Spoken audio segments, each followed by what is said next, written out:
The 1990s gave us some of the most ambitious science fiction ever put on screen.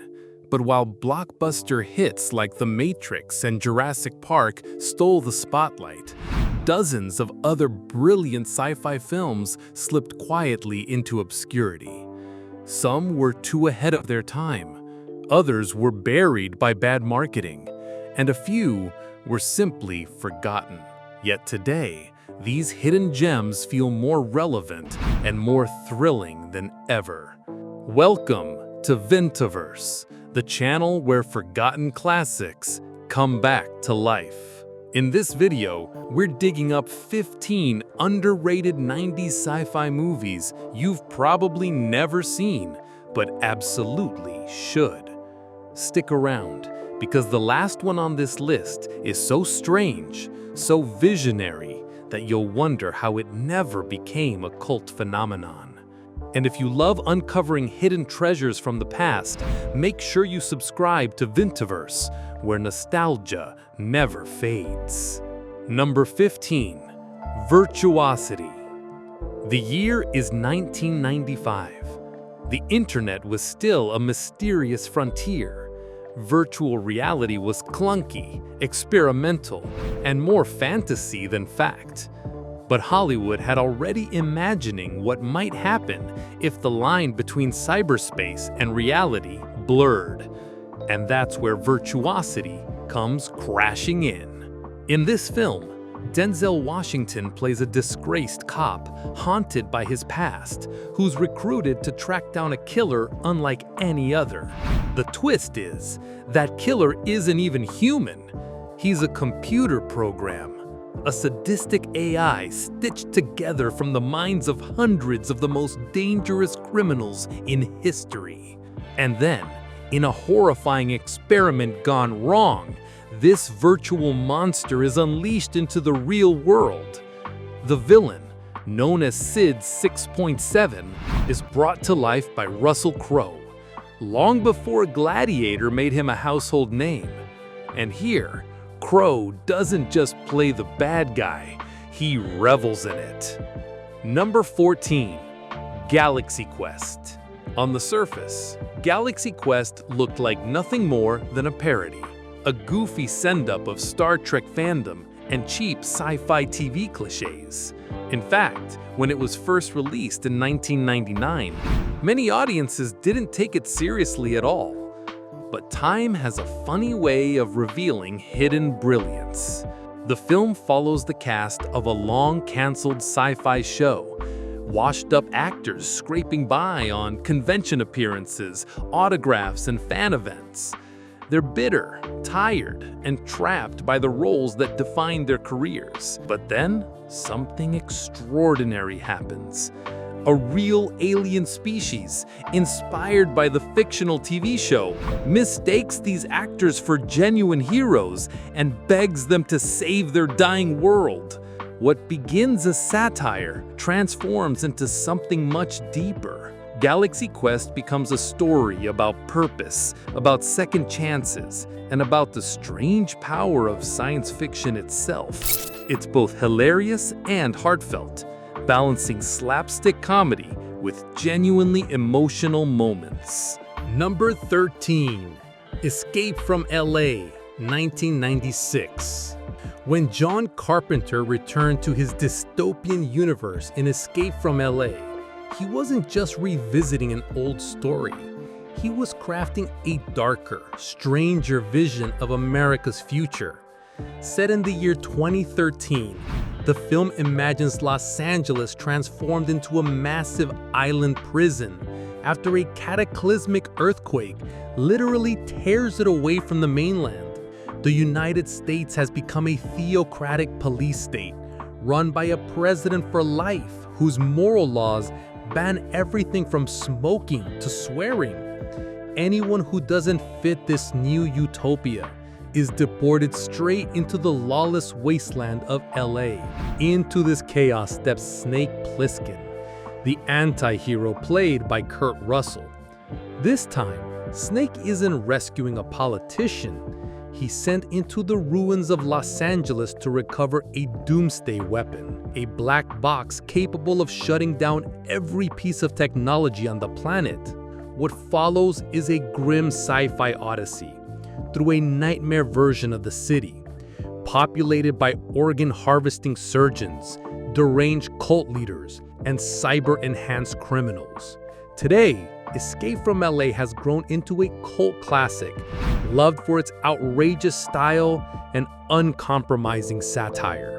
It's weird, it's messy, but it's also a daring piece of sci-fi filmmaking that deserves far more respect than it got. Number 12, The 13th Floor, 1999. All eyes were on The Matrix, but another film slipped into theaters, exploring eerily similar questions about reality. That film was The 13th Floor. Set partly in a simulated version of 1930s Los Angeles, the story follows a scientist who discovers that the digital people inside his program may be far more alive than anyone realized. When a murder occurs within the simulation, the investigation forces him to confront a terrifying idea. Maybe his own world is just another layer of code. Unlike The Matrix, which dazzled with bullet time and kung fu, The 13th Floor is moody, atmospheric, and slow burning. It plays like a noir mystery wrapped in a sci-fi shell, blending trench coats and neon with questions about free will and existence. Number 11, Hardware, 1990. If Mad Max and The Terminator had a fever dream, it might look like Hardware. This was a small, low-budget sci-fi horror film that somehow carved its way into cult legend. The plot is deceptively simple. A scavenger brings home pieces of a dismantled robot, only to realize too late that it's a military killing machine capable of rebuilding itself. Once activated, the machine begins turning his cramped apartment into a war zone. What makes Hardware unforgettable isn't just the violence, it's the atmosphere. The world is drenched in industrial decay, metal grinding against metal, sweat, rust, and paranoia. It feels dirty, dangerous, and alive, like a comic book sprung to life. Number 10. Starship Troopers, 1997. When Paul Verhoeven released Starship Troopers, most audiences thought it was just a big, dumb, bug-shooting action movie. Soldiers in shiny armor, blasting alien insects into goo. What could be simpler? But under the surface, this was one of the sharpest satires of the decade. The film presents a future where militarism and propaganda rule everything. News broadcasts cheerfully celebrate death counts. Soldiers are paraded as celebrities, and wars packaged as entertainment. The tone is intentionally campy, the acting deliberately stiff, a mirror held up to blind patriotism and authoritarian culture.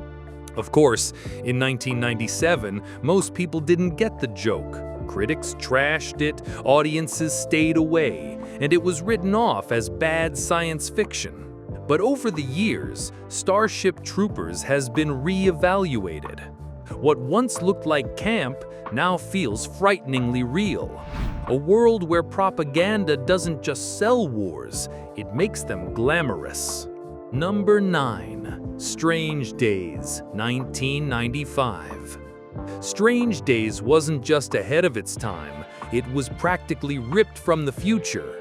Directed by Catherine Bigelow and co-written by James Cameron, this dystopian thriller imagined a world where people could experience each other's memories through illegal recordings called playback. Set in the final days of 1999, as society teeters on collapse, the story follows Lenny Nero, a black market dealer of these memory discs. What starts as sleazy underground hustling spirals into a murder mystery, conspiracy, and ultimately a brutal reflection of police corruption and societal decay.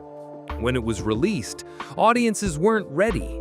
The film was dark, violent, and unsettling, far too raw for mainstream Hollywood.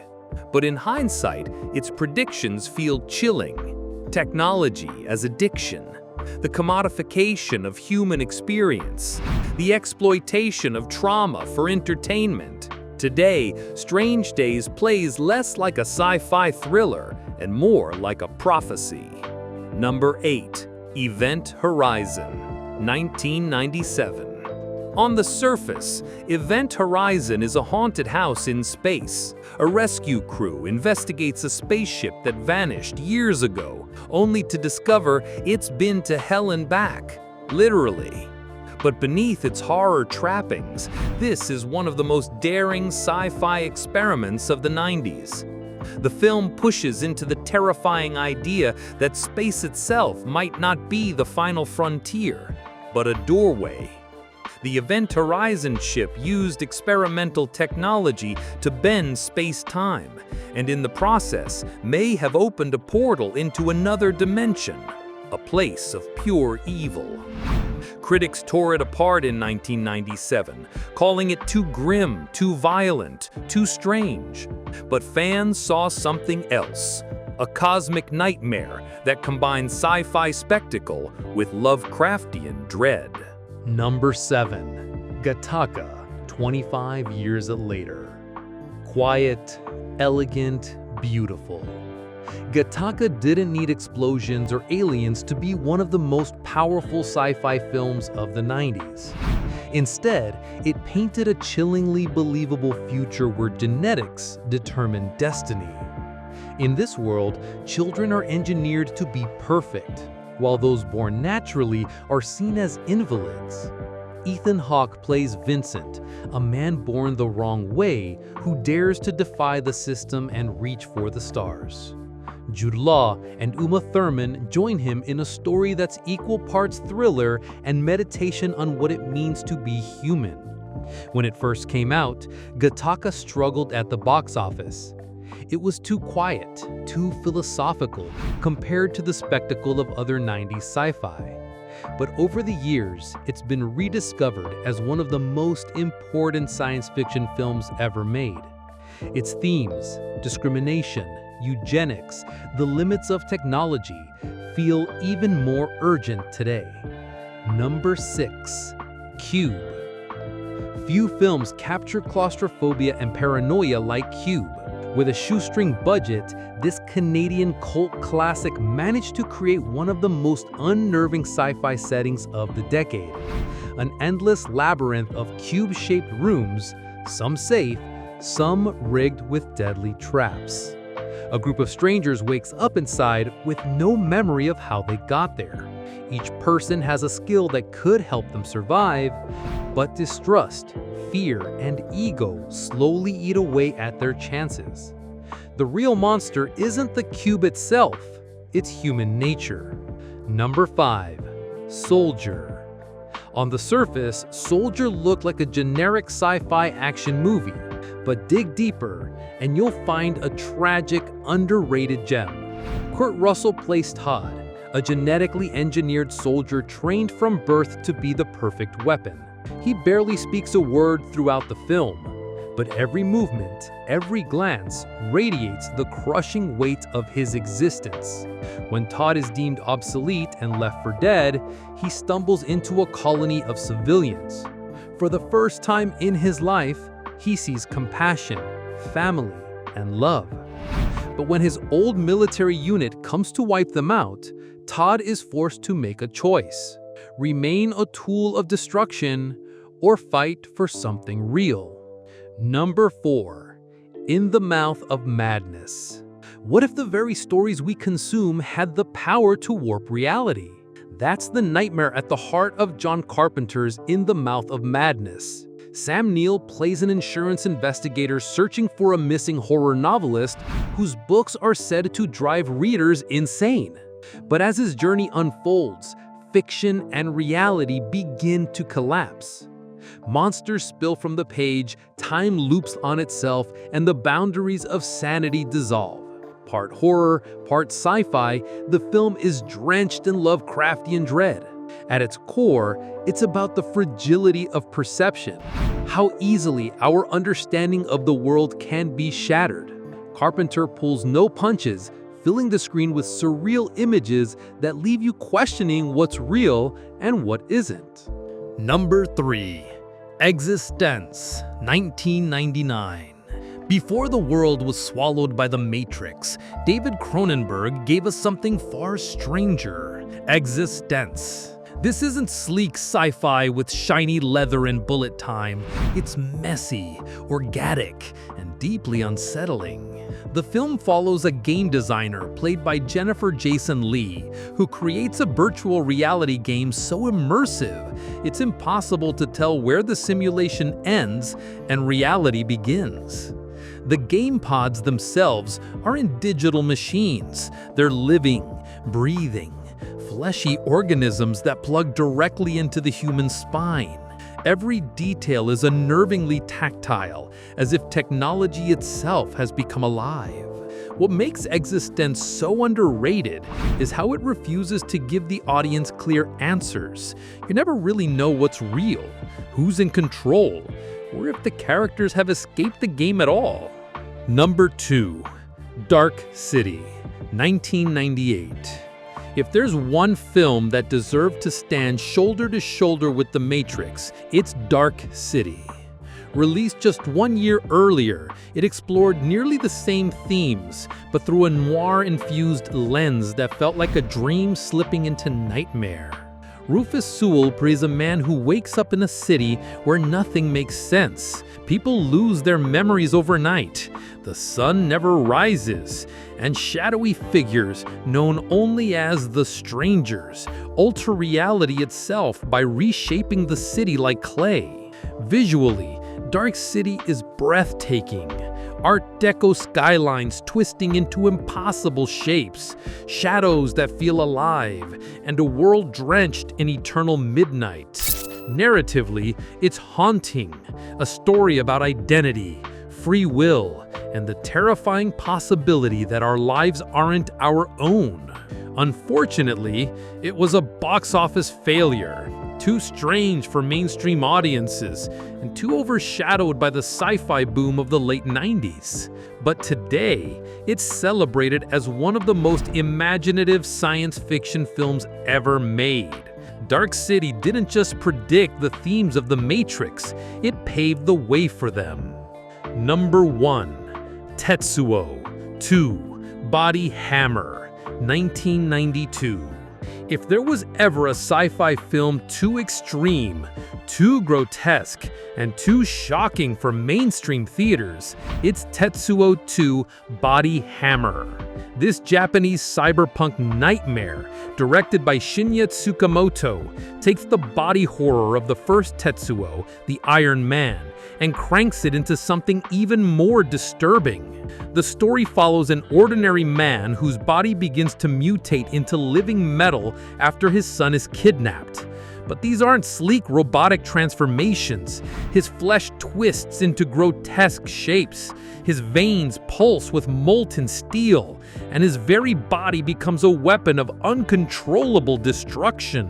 What makes Body Hammer so unsettling isn't just the imagery.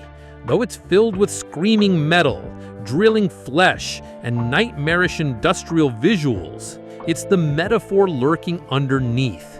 The film is about rage, masculinity, and the terrifying idea that violence itself can consume and transform us into something unhuman. Audiences in the early 1990s weren't ready. Even in Japan, the film shocked viewers with its relentless assault of noise, distortion, and surreal violence. Western theaters barely touched it, leaving it to circulate as an underground VHS legend. For those who saw it, Tetsuo 2 Body Hammer wasn't a movie. It was an experience you survived. It's not polished. It's not comfortable. But that's the point. Body Hammer is pure cinematic chaos. A disturbing reminder that sci-fi doesn't always explore the stars. Sometimes it drags us into the darkest corners of ourselves. Which of these movies have you seen? And which ones are now on your must-watch list? Drop your thoughts in the comments. I'd love to hear which hidden treasures stood out to you. And if you want more deep dives into forgotten cinema, don't forget to like, share, and subscribe to Vintaverse, where the past is never truly forgotten.